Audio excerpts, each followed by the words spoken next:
month on the podcast, we shared some of the major money mistakes we see couples make. And today we're sharing some money tips to try. We want to see couples thriving in their marriages, and that includes stewarding money well. It's a real pain point for so many couples, but there are a lot of ways to move out of that stuck and stressed place that we're going to share about today. So, Dr. Kim, as we're getting started, I have noticed when we talk about money, you get like a spark in your eye. Why is that? Well, I think a couple of things. One, early in marriage, we didn't do well with money. Uh, we didn't handle it right. And so we saw the up close the consequences that come from that, how it can erode some trust and how it can cause fights and conflict. And so I think knowing that when we did finally figure things out, get on the same page financially, try to do things in the way we think God wanted us to with our finances, it made a difference. And so I just, and in the counseling room, I see so many couples that money is an issue. May not be the big presenting problem, but a lot of times it's just one of the problems that they're having to deal with. And if you've got other problems and money's a problem, then you've got the stress that comes with that. So I think I know the difference that it makes. And I think just we live in a culture that doesn't tell us a lot about being responsible with money. And I think when we are, our lives are better. And when we're not, then we just live under this stress all the time that we create ourselves. Yeah. Oh, gosh, that's a good point. Yeah, that's really good. It's funny because I noticed that that you like perk up around the topic because Brian's the same way. So my husband, when we as a pastor, he gets to premarital counsel a lot of couples, and we'll sit in and we get to the money session, and he just like he loves talking about it. And I think a big part of it is he can just see all this possibility and ways that people often are kind of like stressed and, like you said, burdened. But as a believer, there's like a great wide open possibility to do a lot of good with it. And so it's kind of exciting when you can shift from the like heavy burdened stress place and instead just see a lot of possibility. And I can Absolutely. see that with you too when we talk about it, that it's like, no, there's something better we could get to here, which is really exciting. Yeah, I think it is. And I think when you see a couple that goes from whether in debt or just not trusting each other, and sometimes people come into a relationship and maybe they were in a previous relationship or marriage where money was abused and not taken well. And so then all of a sudden you're saying, we want to do this a little bit different. And so sometimes there's a little bit of a hesitation there. But once they decide to and move forward, you just really begin to see some changes. And it's like they're together on this, and it helps them. I think it just sets a principle of trying to be together in other areas of your marriage too. Yeah, totally.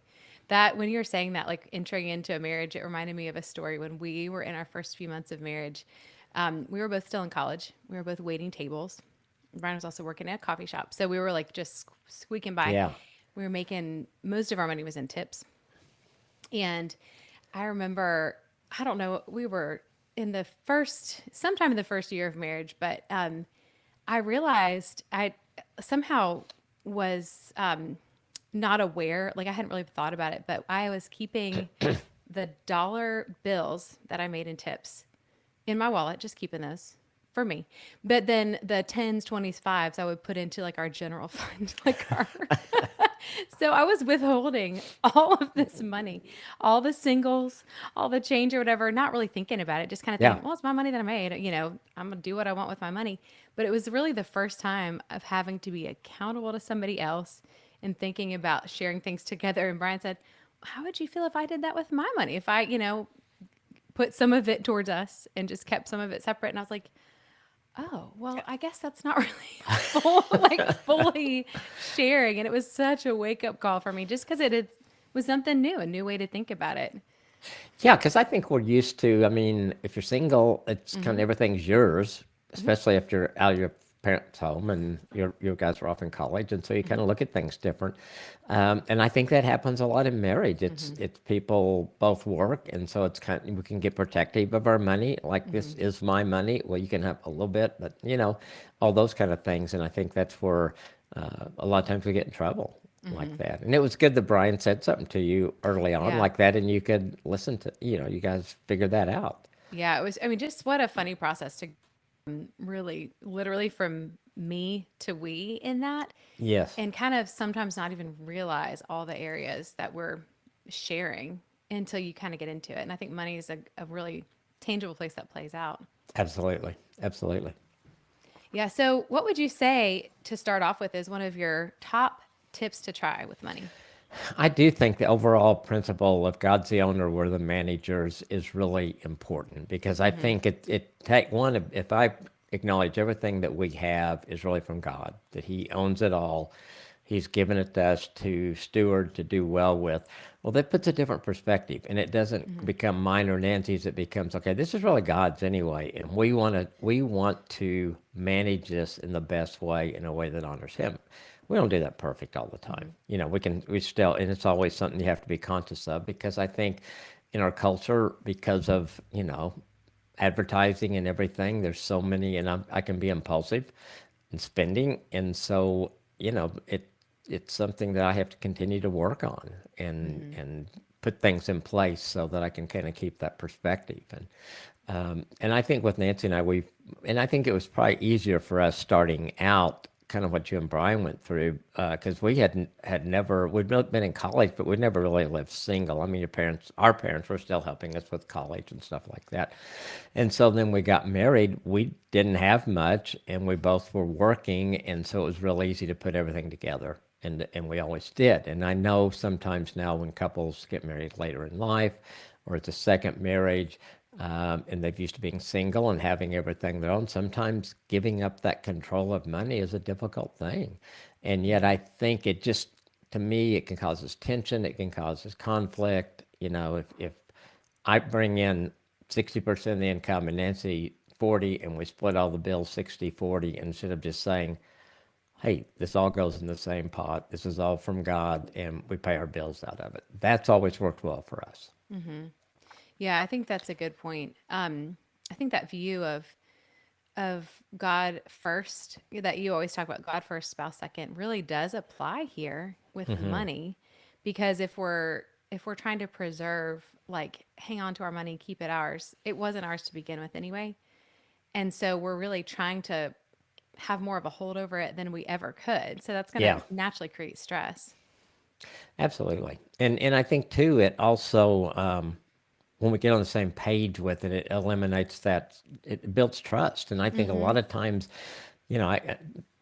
there's trust broken in the way money is handled. And Yeah. maybe it's not in every area of marriage then, but it is in finances, and that's an important part because it Mm-hmm. affects us just about every day. Yes. Yeah, absolutely. Yeah, I think that seeing money as God's is like the first fundamental shift from having a tense or like a heavy or a stressful view of money into having a more open and expansive view of money. Because I love what you've quoted this in some of, I think it's in the marriage prep course. You talk about how the scripture is that God says, I'm the owner of the cattle on all the hills. Everything in the entire earth is his. He's not, scrimping. He's not scarce. He has the resources. And it's kind of like when I see my kids like fighting over, the biggest piece of the brownies or whatever. I'm like, you don't have to do that. Like, if I wanted to, I could give you a whole pan of brownies, right? Like, there's no Right. shortage. Like, I'm not going to do that. But, and they know that. That's probably why they're fighting. But the thing is, like, like I watch them fight over it. And I'm like, gosh, if you would just open your little hand and stop grabbing and prying, I would be so happy to give you a bigger piece just from Yeah. seeing that there's not this tension and division and enmity between you. And I kind of see that mental image when I think about God being the owner of all the resources. Like when we can stop nickeling and diming and fighting and, um, you know, feeling so scarce and possessive, then we almost are able to invite his provision a little bit more, which is not to say we get the whole pan of Brownies. metaphorical brownies necessarily, but just to see it with a different lens is huge.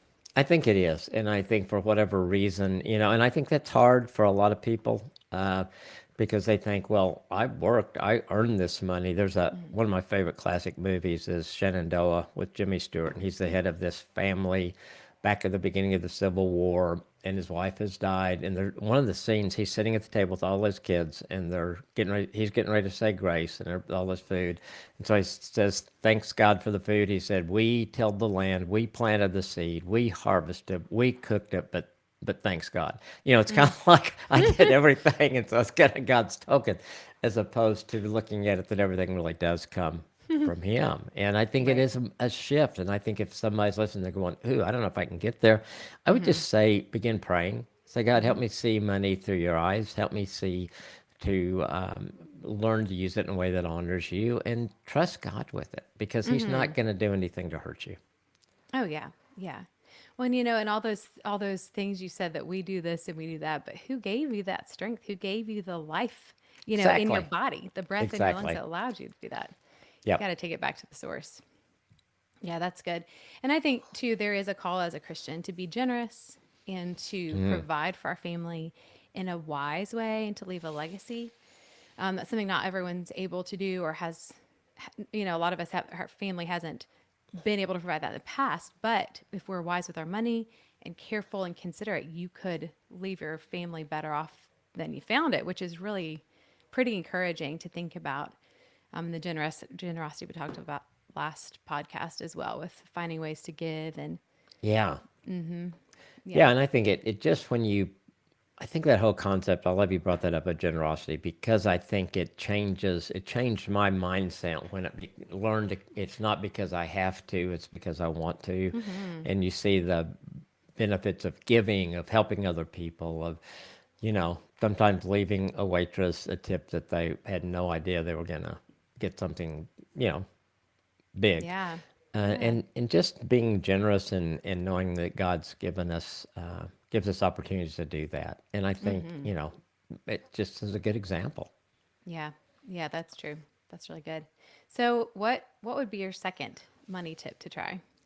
Budget. I think I think people shy away from budget. I think people a lot of times think, well, this is going to handicap me or this going to keep me from doing what I want to do. And of course, our selfishness gets us in trouble anyway. And so it can keep us from having a budget. But I think what for Nancy and I, a budget gave us a map and it let us know what our obligations were every month, what income we had coming in. Do we need to cut? Do we have extra? How much can we give? How much can we save? Are we saving? And that kind of thing. So I think it gives you a real roadmap. And we always put in our budget, we put discretionary income for both of, or spending for both of us. So I knew that every month, say, for hypothetically, I had $100 a month, I could spend however I wanted. Nancy couldn't say anything. She could do the same. And so if I bought something that she thought was silly, she couldn't say anything because it was part of my $100, and Yeah. same thing with her. And so I think you can get around the idea of budget being something that's just going to cramp your style because we also always put money in for recreation. We almost had money in there for a date night. There's a time it was McDonald's and the dollar movie, but it was in there. And if things got better, then we could do something different on those times. But I think having that budget just really in the big picture frees you up and it lets you know where you are financially. Because I see some people that I've had so many people tell me, well, yeah, we owe money. And I said, well, how much? Well, we just don't ever open those bills because we just, Oh, so you just avoid doing something like that as opposed to being proactive and getting on top of it. So I think a yeah. budget's important. Yeah, ouch. That feeling of just not knowing, and it's like too much work to try to have to face it. But if you just keep not facing it, then that's you're just saving the pain till later. It's still gonna Right. hurt. It's still gonna be there. It's a good, You're just exactly. saving it. It's just like, Yeah. and maybe worse later on than if you took, Yeah. started working on it now. And I know, like for me, I don't enjoy the budgeting process. I don't like, those columns on the spreadsheets and all those little boxes. It's not my style. I like things a little more free flowing, but it is worth it to kind of labor through. And now at this point, Brian and I have found ways that we can talk about and budget and spend in ways that I don't have to do as much with the boxes anymore because Yeah. we just have things more automated. But at first it was like, oh gosh, just this feeling of dread. I don't want to have to sit down and talk about this. And I would just do anything to try to avoid it. But it's the same. I mean, if we don't talk about it now, we're going to fight about it later. If we don't get proactive, Absolutely. we're still going to have to deal with it. Yeah. So I think just be encouraged if you are a budget dreader, just go and rip that band-aid off a little bit. I mean, you can make yourself a nice cup of tea or something, take the edge off a little bit, whatever you got to do, but it's worth facing it because it's not going to go away. Yeah, and I think you mentioned something too, not having to, now the technology, there are some really good apps. There's really Mm-hmm. good things you can do that make it much easier to do a Mm-hmm. lot of the work for you. You just have to plug in figures. So it's not as complicated as it used to be. But you still have to be diligent. You still Mm-hmm. got to put in the, the plug the numbers in Mm-hmm. and then Yes. look at it. And I think a budget should is usually in progress. It might take you 2 or 3 months to get back on track Mm-hmm. or to really make sure you've kind of refined some things. And then like right now, we probably only look at it. I mean, I look at it every month.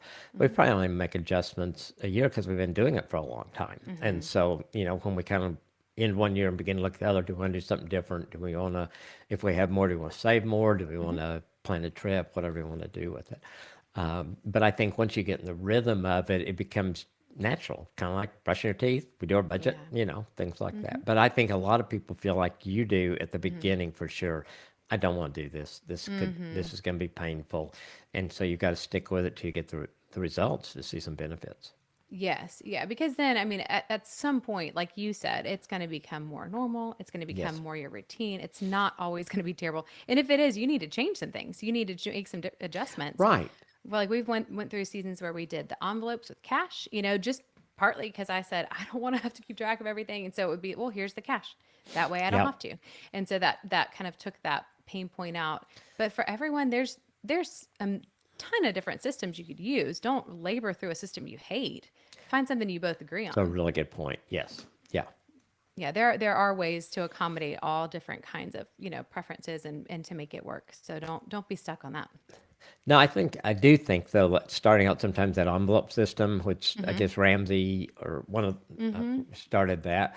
You have an envelope for different things, groceries, Mm-hmm. whatever, and you put cash in it, and then I think it makes you very aware. I think if you Yes. take time for a month to jot down on your phone or mobile Mm-hmm. device everything you spend, just that you don't have a record of, so Mm-hmm. it's whether it's coffee or whatever Yeah. it is. And I think it just helps you be aware. It doesn't mean that said Mm-hmm. no, you can't go out and have coffee anymore. No, Mm-hmm. it just means be aware of that Yeah. and knowing that if I do some of these things I really want to do, maybe we need to adjust some things over here. And Mm-hmm. again, working on it together. How do Mm-hmm. we best honor God with our money? Yes. Yeah. And that's great to bring it back to that first point as you do this, because then it's like, okay, that kind of takes the pressure off, but it also raises your view of, it's not just about fumbling through this thing we hate. It's about, no, let's get a bigger vision and bring it back to what Yeah, God has given us and entrusted us with. absolutely. So what would be your next tip? I think having goals is helpful. Mm-hmm. Like especially if you get to the point where you can save or you've got some excess. I mean, one your initial goal may just to be learn to live within your budget, your Mm-hmm. income, and so that could be a goal. Once you get to that point and you get to the point where you get some surplus, then you can set goals. What do you want to do with that, or do we want to plan a family trip, or do we want to give something really special, or whatever it is with those goals. I think I don't know. I think having some of those out there uh, gives it some of that a purpose. Mm-hmm. And when you achieve those goals, it's really neat. If a goal to pay your house off in 10 years instead of 30 years, Mm-hmm. and then when you work hard because you've sacrificed some to do that in 10 years, and you celebrate, and then all of a sudden, wow, look at all this freedom we have. So Mm-hmm. sometimes I think it helps to have a goal out there that kind of puts purpose Mm-hmm. to what you're doing, why we're budgeting, why we're being responsible with our money, all those kind of things. Yeah, totally. I think that's a great point because if you don't really know what you're working towards, how are you going to ever get there? Exactly, exactly. And I think sometimes we do, we just cuss, and I get it. We go Mm-hmm.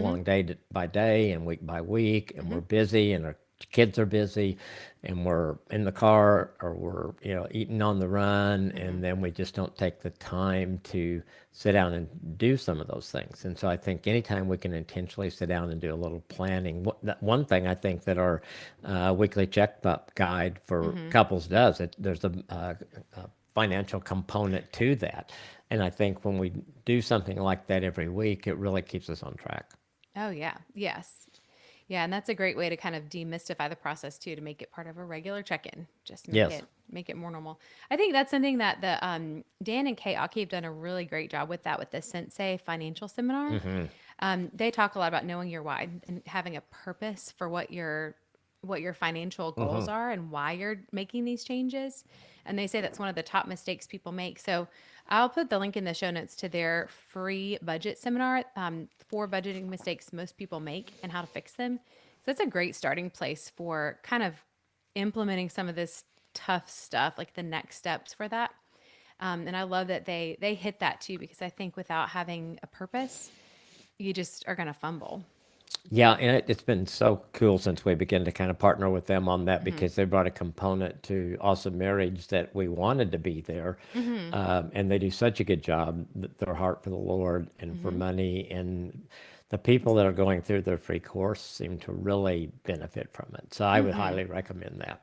Yeah, definitely. So that link will be in the show notes to check out. So I think, yeah, that's definitely a tip that I would highly recommend as well, is to have goals and to know what they are, to be Yes. specific about them, define them, and know how to know if you've reached them. Yeah, absolutely. Yeah. And then celebrate it too. You don't have to don't go below the budget to celebrate, but be aware of it, recognize it, check it off, put a sticker on the chart, whatever it takes. Just acknowledge that you've done the goal. It's No, I important. think so. I think that those little celebrations are Mm-hmm. important.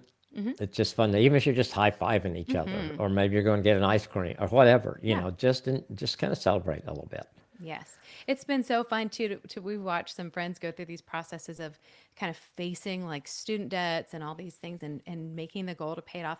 And then as they were achieving the goals, they're just like want to shout it from the rooftops. Like, oh my gosh, we've done it. Like we set this Yeah. goal and then we actually paid it off sooner, and everyone's just like, oh, it's almost inspired far beyond just their marriage, but inspired all of us and reinvigorated us. And I told you the last podcast about how like our small group got together to be generous and was having this generosity fund. But it's so cool to see how, in the kingdom of God, when we have these like wins and we make these decisions to follow his wisdom, it overflows. And so the freedom that brings can also encourage a lot of other people.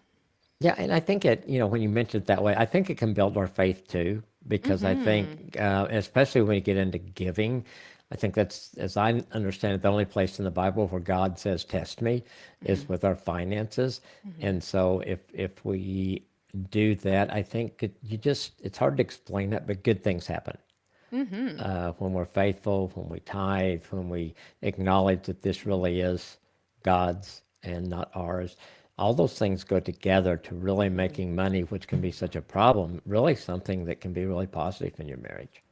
Yeah, absolutely. I love that. Because I don't think that we do ourselves a favor when we say that money is worldly or is evil and we should shun it. And that's kind of the mindset I came from. Nobody taught me that. I don't think. I just thought, oh, we should always try to have less because people are in need in the world. And then I realized, partly through having an entrepreneurial husband, that like actually if you have the ability to generate, and then you can steward Hmm. well and you can help and you can do, creating more is a beneficial thing. Absolutely. Yeah, that's good. Yeah. So I'm curious if tithing is on your list since we're talking about it. Is that in your list of tips? Yeah, I think it is just because I just think that's a principle. And when going back Mm-hmm. to what God wants us to do, that Mm-hmm. if people say, well, it's His anyway. Well, there's just a principle that He wants us to trust Him in, I think, Mm-hmm. in that. And so if we give 10%, most people that I talk to that begin tithing in a year or whatever into it, they say that 90% has gone farther than 100% did. Mm-hmm. It doesn't make sense, but it just seems to happen. And when we started well, we started out giving when we first got married, but it was kind of like, you sit in this church and it's beautiful, and you think, well, they don't really need my money. Why don't I can use it to take Nancy to dinner. I can always justify it some way. And then when we finally decided we were going to start tithing, we never looked back. It was just Mm-hmm. like, wow. And it wasn't this week to week how much we're going to give, this kind of stuff. It was kind of set, and we just set it where it goes. Like right now, our tithe goes automatically Mm-hmm. every week from our bank account, Mm-hmm. and we just have it set up that way. And Mm-hmm. so I think it's just a principle. I think it helps us come alongside God in that, and really trust Him. in the finances there. And so I think it's important. I think it's important because he asks us to do it. But I think like anything else, we learn a lot and we benefit from doing it God's way. Yeah, absolutely. I think so. That's on my list as well for sure. Um, and I think with tithing, if you're not sure, just try it. Most people who are not a fan of it haven't tried it. Yeah. I don't know anyone who has diligently tithed who has not benefited from that. Yeah. No one. No, I don't. I agree. I think in our church, and I guess they still do it. I don't talk about much, but they would do a challenge. If you give for 3 months and you feel like God hasn't done His part when you tested Him, then we'll write you a check back. And I don't think they've ever written a check back Yeah, because I I would be think curious. Yeah. God shows up. If someone's really, if your heart's in it, I want to do this God's way. I don't think you're ever going to regret it. Yeah, I don't think so. And I think a few encouragements. If you haven't tried it, you feel like you're just too strapped, that's actually a great time to start tithing because if you had any more money, it would actually be harder to tithe on a bigger amount. I think that's true. And I think so many times we think, well, when I get to this level of income, we'll tithe. And I think what God says, tithe now. And then when you'll keep tithing through that, because, it's a lot easier to tithe on $1,000 or $100, you give 10 or 100. But when you're talking about $50,000 and you're giving 5,000, sometimes our mindset changes. And yet that's the principle that God wants us to follow. Yeah, that's very true. And another thing about that I think it's important to point out, if you are not comfortable with tithing to your church because you don't know what the money is going to do, then you need to ask. You need to talk to your Absolutely. pastor, talk to a leader, ask them because we've had people since Brian's a pastor. We've had somebody one time say, "Commission, like the more we tithe, the more you get. You want us to tithe because then you get more." And we're like, "Whoa, wait a minute, that is actually not how it works." So glad you brought it up because that's not how it's set up at all. And I think it was funny that he wasn't really asking the question, but we answered anyway because Yeah. it's important that people be comfortable to ask church leadership questions like that and to know where the money is going. A lot of times churches might have mentioned this, but people don't always hear Yes. every announcement, or sometimes there's a budget report you get available. At our church, we send them out every quarter, a couple times a year. And so it's pretty clear, but I know it's easy to miss updates and information. And I want everyone to know that your church leadership wants to be transparent. They're trying to get that information out and they want to answer your questions and put your mind at ease because it's not a racket. I can assure you that. No, and I think that's great. I think because if a church is not transparent with their finances, yeah, then you probably want to look at that. A church should want to. We really trust our church. We trust the way they handle money. They're very open with it, and we give to other things through them just because we trust. If there's a crisis, like say there's a earthquake somewhere and people are sending relief, well, we feel better about giving to our church and them choosing, we designate it, who is the best person to do this. So, when there's needs like that, sometimes some people that aren't as credible or as honest jump into it. So we've really enjoyed trusting our church to that level that if we want to give extra because there's a crisis in the world somewhere, then we go through them and let them funnel that to where they feel like it's best used. Yeah, that's a great point. Yeah, that's good. Yeah, because it's all like kind of like I was saying before. It all goes together. Like in the kingdom Absolutely. of God, it's like this generosity cascade that Yes. it's a really cool thing. So, do you have another tip for us on the topic? I was going to go back just a second to the Oh impulse yeah. spending because that's been a problem for me. And so Mm, what I find is that I need to, if it's something over a certain amount, mm-hmm. that I need to wait before I buy it. And in the last 2 months, I've done well on that once, and I blew it on once and bought something so impulsively that I can't even use now. That was Oh, $79. I okay. mean, and it was just like, oh, that sounds good. Just because I can just fall into that. But the other thing, I was at Costco and I was going through electronics just kills me. So I'm Yeah. going through that area and I find this thing. This would be so cool. I know we've got one, but this is updated and better. So I put it in my basket. And before I got to checkout, I took it back and I was so Mm, proud of myself that I overcame. And now I was thinking about it yesterday, and this is probably 3 or 4 weeks since that happened. And I thought, I am so glad I didn't buy it. We didn't need that. But, I can be that way. So I think if you're impulsive, like I can be, uh, having an impulse wait list is a good idea where you say you just write it down and I'm going to wait a week or 2 weeks or whatever before I purchase this. And what I did find that when I would do that and then I would, in that period, a lot of times I would not go back and get it because I decided I didn't need it. Hmm. And the times that I did, I had time to research and I think I made a better deal and saved a little money by doing it that way. Hmm. Oh, that's really smart. Yeah. So So that's it's beyond just a little self control. It's also some general wisdom in there too. yes, yeah, That's I'm good. trying to help out a little bit. So yeah, I Yeah. just think that that's something that some of us deal with because Hmm. we have, people in the advertising world do a really good job. I mean, they Hmm. make things look really good and appealing, and that's their job. I don't begrudge them for that at all. But it's my job whether I go buy that or I really look at it or I give myself time to think about it. Hmm. Yeah. So you're just buying yourself time. That's smart. Yeah. So one other tip that I have on my list is just be willing to reevaluate these norms of what people spend money on. I think just kind of look at things through the lens of what's working for us, what's normal for us, what's feasible for us. Do we need these things that we would call needs sometimes? Even, do we need a new car? Do we need two cars? Do we need to sign our kids up for all the same extracurricular activities every semester, every year? Do we Yeah. need, and so I think that's something that's just almost ingrained at this point is like everything we can couch it as a need. One of my kids told me yesterday, or he's been telling us for a few weeks, I need a bike, need a new bike, need a new bike. Well, his bike's fine. He just wants a bike that's a little better, a little A little bigger. better. Sure. So we're just really refining that word need. That's not a need. No, I think the needs, wants, desires, that those categories are really good because the needs are, to me, they're the basic things in Mm-hmm. life that we need. And then, like, I mean, I got to eat, but my Mm-hmm. want may be whether I eat, ramen noodles or whether I eat a Right. steak, how does that flesh out? And desires for me are always the things that I would like to do, or if we have excess money, what we would do. Mm-hmm.